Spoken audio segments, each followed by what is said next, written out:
It has been 1 year and 3 months since more than 70 of us Venezuelans have been imprisoned for having denounced the Venezuelan government as corrupt, inefficient, repressive, and undemocratic.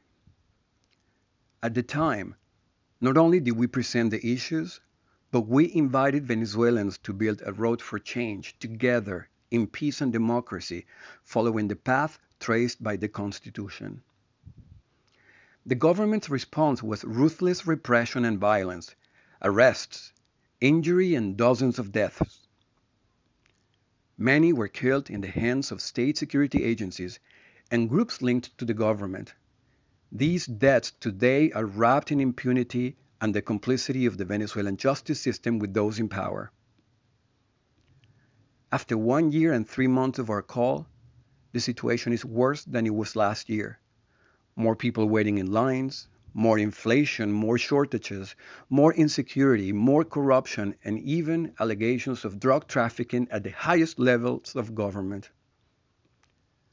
Today, millions of Venezuelans, the vast majority of Venezuelans, want change. But like us, democracy and ordinary citizens in Venezuela are imprisoned by a corrupt elite whose interest is only to grasp and retain power.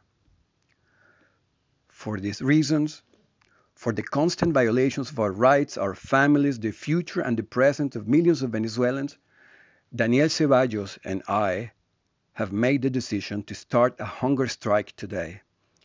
A hunger strike with a very specific request. First, the release of political prisoners. Second, an end to the persecution of prisoners, repression and censorship. Third, that the date for the parliamentary elections be definitely established, and that these elections, which will be the door to a peaceful change democratically in the hands of millions of Venezuelans, be observed by the Organization of American States and the European Union.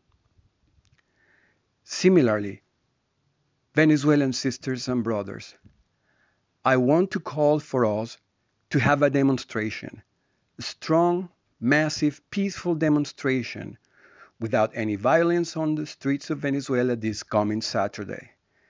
Let's hold hands with our sisters and brothers without regard to ideology or party affiliation to demonstrate that we are on the side of change for Venezuela.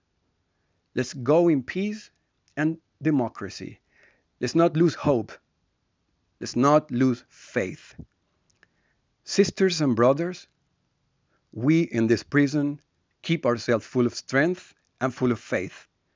We ask that you remain hopeful, so that in Venezuela, together, very soon, we can open the door to a better Venezuela. God bless you. God bless Venezuela. God help us to steer the change that we all deserve in peace and democracy together.